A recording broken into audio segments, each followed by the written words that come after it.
The city never stopped moving. Even at midnight, the streets pulsed faintly, headlights crawling like insects, sirens echoing through glass and distance. Above it all, the light never truly left. It only changed shape. From the edge of the overpass, the fox watched.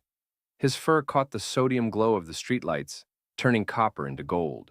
His paws rested on cold concrete, tail curled neatly around him. The hum of the highway trembled through the ground beneath his ribs. He had learned to live here, among the noise, the metal, the shadows that never quite turned black. The air smelled of dust and old oil, of food that wasn't his but could be. Below him, a stream of cars flowed endlessly, their lights painting his face in shifting colors. He blinked once, slow and deliberate. Somewhere below, a plastic bag tumbled across the asphalt, its movement clumsy but alive. The fox watched it until it disappeared. Behind him, beyond the chain-link fence, the city rose, layer upon layer of glass and smoke. Windows blinked like eyes that refused to close. A billboard flashed in silence, changing faces every few seconds, each one brighter than the last. The fox stood, stretching. His breath fogged faintly in the cold. He walked along the edge of the bridge, his claws clicking lightly on the concrete. Below, the lights of a gas station flickered weakly, a human den that smelled of sugar and burnt metal. He paused, sniffing the air. Something else moved there. He followed the scent down the slope, his body a blur of rust and shadow. The grass was thin and brittle, the soil littered with glass. He moved carefully, quiet enough that even the night couldn't hear him. At the base of the embankment, a man sat by the fence. He wore a reflective vest and a hood pulled low over his face. A half-empty coffee cup steamed beside him.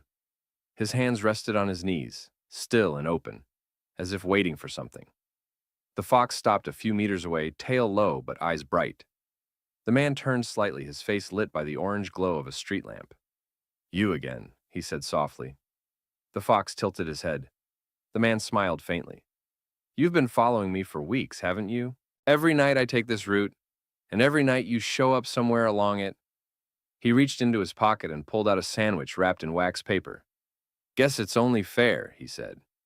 He tore off a piece and tossed it gently toward the fox. It landed in the dirt between them. The fox sniffed once, then stepped forward and took it. His teeth closed around the bread, soft and fast. The man laughed quietly. "Can't say I blame you. Not much out here worth chasing." He leaned back against the fence, looking up at the sky. "You ever notice how it never gets dark anymore? Used to see stars when I was a kid. Now it's just this." He gestured toward the city. "Like the sky forgot how to sleep." The fox licked his muzzle and sat down, eyes following the man's hand. The man chuckled. "Yeah, you know what I mean, don't you? Whole world's too awake for its own good."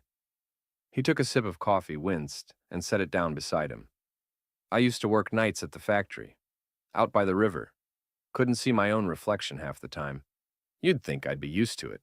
He looked at the fox again. "But I'm not. Not really." A train passed in the distance, its horn low and heavy. The ground trembled for a moment, then settled. The fox's ears flicked, his gaze fixed on the horizon, where the rails vanished behind rows of dull, glowing windows. The man followed his eyes. "You watching the tracks?" he asked. "Smart. Always something moving out there." The fox blinked, slow, unafraid. "You ever think about leaving?" the man said quietly. "Out there's still darkness. Real darkness. But I don't think I could live without the noise anymore." The fox stood, stretching again. The man smiled. "Yeah, me neither, huh?" The fox looked at him one last time, then turned and climbed the hill back toward the overpass. His paws left small prints in the dust, illuminated by the red pulse of the traffic lights. At the top, he stopped and looked back. The man was still there, sitting beneath the street lamp, staring up at the city that refused to sleep. His face was unreadable, caught between weariness and wonder. The fox blinked once, then turned toward the skyline. He walked along the guardrail, tail low, head high. The wind carried the faint hum of the city, the vibration of 1,000 machines breathing in rhythm. The sky above him glowed faintly orange, the color of forgotten stars. And as he moved through it, The night stayed bright, soft, restless, unending, a world of light that no longer knew where its shadows should fall. The next night was warmer, though the sky still glowed the same dull orange that passed for darkness here. Clouds hung low over the city, reflecting every light below them, the street lamps, the headlights, the endless constellations of windows. It was a sky that could never go black. The fox came early. He moved along the edge of the rail yard, silent, fluid, tail brushing against the concrete wall. The scent of iron and rain filled the air. Somewhere nearby, a vending machine hummed like an insect that had forgotten why it sang. When he reached the bridge, the man was already there. He wasn't sitting this time. He stood at the guardrail, one hand resting on the metal, the other shoved deep into his jacket pocket. The wind flattened his hood against his face. Below, traffic slid through the underpass, a river of light moving nowhere fast. The fox stopped a few paces away, watching. The man turned slightly as if expecting him. "You're back," he said, not looking down. "Didn't think you'd bother." The fox's ears twitched.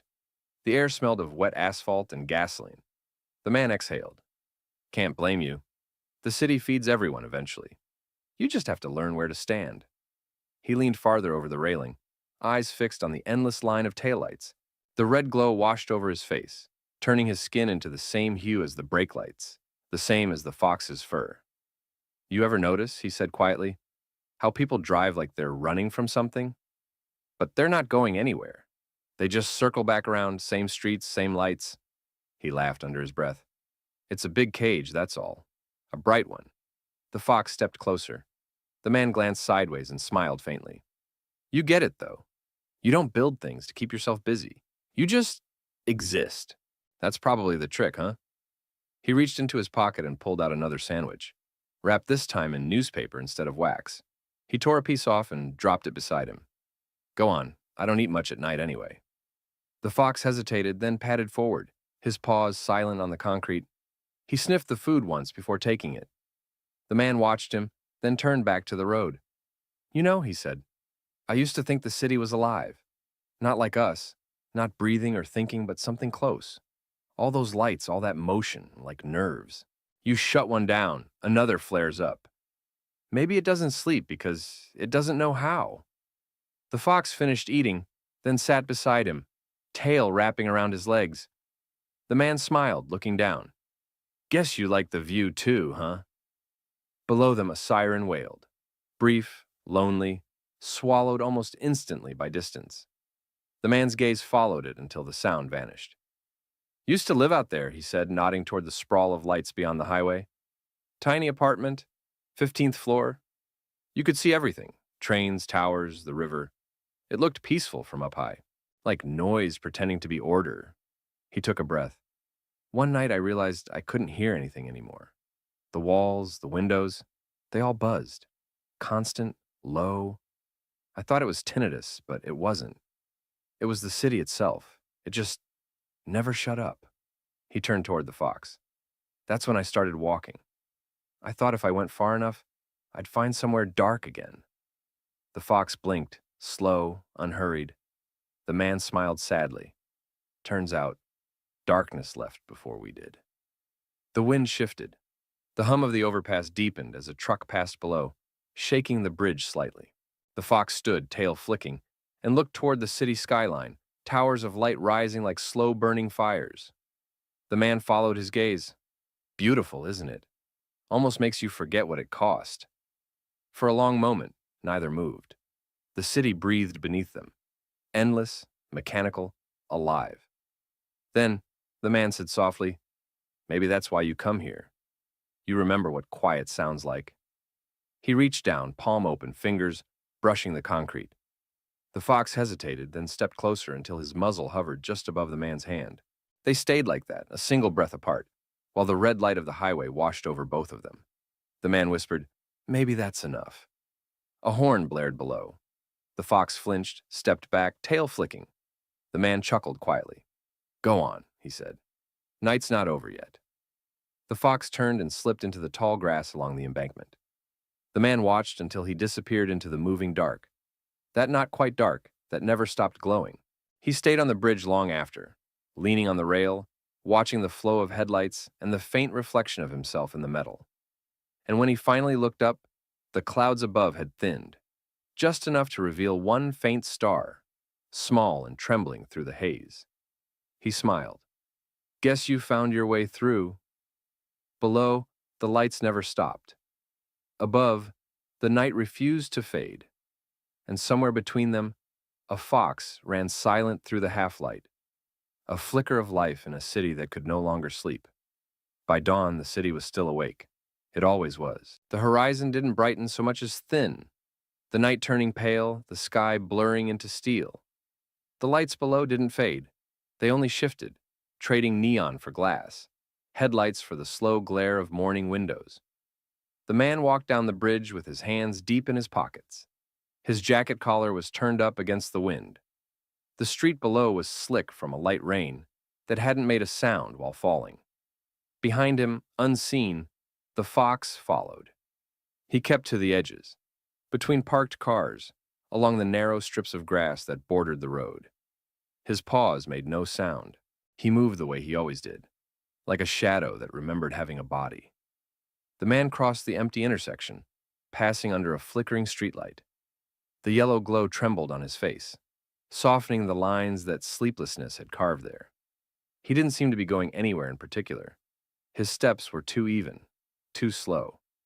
The fox stopped beside a trash bin overflowing with paper cups and crushed boxes.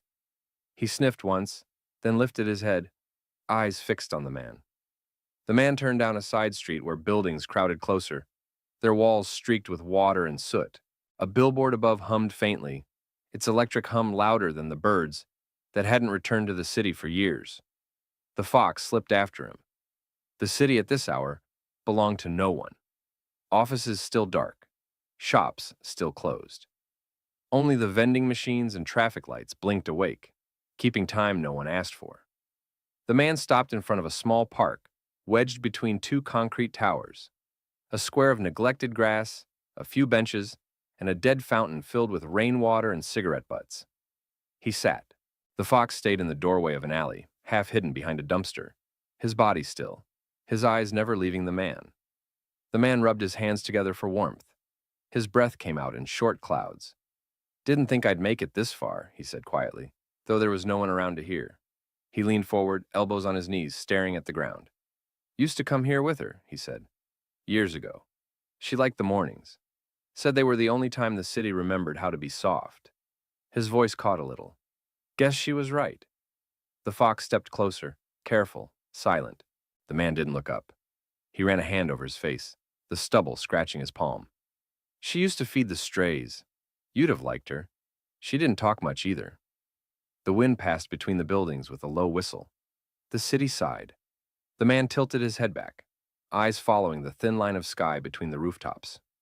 There, faint but real, one star still glimmered, pale against the dawn. He smiled faintly. Still here, huh? The fox looked up too. His reflection shimmered faintly in the puddle by his paws. Fur turned silver by the growing light. When the first train passed, the sound rolled through the city like a heartbeat. It came from somewhere below. Deep tunnels, metal echoing off stone. The man's coffee cup rippled where it sat on the bench. He turned his head toward the sound. There it is again, he said softly. The city breathing. The fox's ears twitched. The sound fascinated him. Not fear, not curiosity, something in between. The pulse of something larger, invisible, constant. The man watched the steam rise from a vent nearby, curling white against the gray walls. She said once that the city was alive, that it watched us the way we watch it. I thought she was just poetic. He smiled, small and sad. Now, I'm not so sure. He stood, stretching his arms, joints popping. Anyway, you should go. Day's coming. The fox didn't move. The man looked down at him. Suit yourself. He started walking again, heading east, toward the cluster of towers where the light grew brightest. The fox followed, always at a distance, slipping between corners and broken fences. By the time the sun cleared the buildings, the street had filled with people again. Workers, bicycles, delivery trucks. The city returned to its rhythm, the same one it never really left. The man merged with them, one figure among hundreds. The fox stopped at the edge of the crowd. His tail twitched once, indecisive. The smell of exhaust and coffee filled the air. The noise rose like water. He looked up. Between two towers, the last star still hung there, faint but stubborn, refusing to vanish completely. The fox watched it for a long time. Then, he turned and slipped into an alley that ran behind the buildings, narrow, quiet, full of puddles that reflected the same pale light. He disappeared into it the way he always did, and for a brief moment, just before the noise swallowed everything again, the city fell into perfect stillness, a breath held between night and day, between what watched and what was watching. Rain came back 2 days later, the kind that falls without sound, soaking the city until everything shines. By night, the streets glowed like glass, and every reflection was doubled, as if the world had become a copy of itself. The fox returned to the bridge first. He climbed the slope quietly, paws slick with mud. The air smelled of metal, oil, and wet stone. But the man wasn't there. The railing stood empty, the sandwich wrapper gone, the coffee cup overturned and half filled with rainwater. He sniffed the ground. Faint scent of leather, sweat, and something human that lingered like warmth long after it's gone. He circled once, then lowered his head and caught it again. The trail led away from the bridge, through the weeds and toward the back streets. He followed. The city at night was never truly dark, but here, between buildings, it almost tried. Neon light pooled in puddles and flickered over brick walls, scarred by graffiti. The fox moved through it silently, shadow to shadow, guided by the faint trace of scent that wove through the noise of exhaust and rain. The streets narrowed, twisting. He passed a bakery shuttered for the night, its windows fogged from the day's heat. He passed bins overflowing with the smell of bread and rot. He passed stray cats watching from rooftops, their eyes bright but uncurious. The trail led to a narrow alley, the kind people forget exists. Its walls leaned close together, dripping. A broken street lamp buzzed overhead, lights stuttering in tired pulses. The fox stopped at the entrance. He could smell him, the man, recent, close. But there was something else too. The faint iron scent of the old rainwater that collects in places where no one goes. He stepped inside. Halfway down, he found it. The man's thermos, dented, lying near a metal door. It was still warm. The fox sniffed it, then lifted his head. The sound of the city was softer here. No engines, no voices, only the slow, endless drip of water. Then, faintly, came a noise. A cough, low and tired. The fox froze. His ears turned toward the end of the alley. He crept forward until the light reached him, and there, slumped against the far wall, was the man. His jacket was soaked, his eyes half closed. A cigarette burned weakly between two fingers. He looked up at the sound of claws against pavement. "You again," he said hoarsely. He smiled, just barely. "Guess we're both strays now." The fox tilted his head, watching. The man took a shaky breath. "Didn't think anyone would come looking. Not that I'm much worth finding." He looked up at the slice of sky above them, a thin ribbon of gray caught between rooftops. "Got fired," he said simply. "Turns out, the night shift doesn't last forever." He flicked ash into a puddle. The reflection swallowed the spark.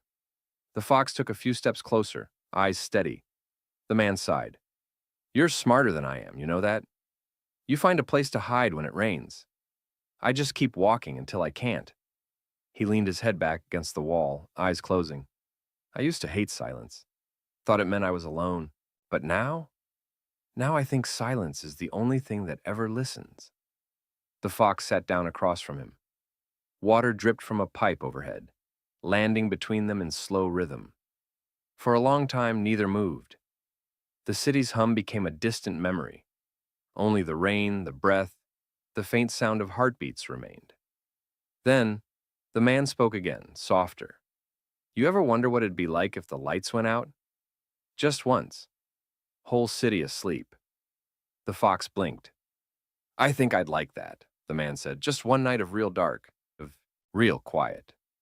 Lightning flashed somewhere far away, a white pulse that rippled through the clouds. The fox turned his head toward it, ears twitching. When the thunder came, it rolled deep and long, shaking windows and echoing through the alley like a slow drum. The man smiled faintly. There. That's what quiet sounds like. The rain thickened. The alley glowed faintly blue with the reflection of a distant billboard, its light bleeding through puddles and cracks. The man dropped the cigarette into the water, where it hissed and died. Go on, he murmured. Get somewhere dry. But the fox didn't move. He just sat there, listening to the thunder fade, watching the light shift across the man's face. The man's breathing slowed, steadied. His eyes closed, not in sleep, but something close. The fox waited until the rain softened again. Then, slowly, he stood, looked up at the thin slice of sky one more time, and slipped back into the maze of streets. Behind him, the alley went quiet. Not empty, not cold, just still. And when the next flash of lightning came, for the briefest second, the entire city went dark.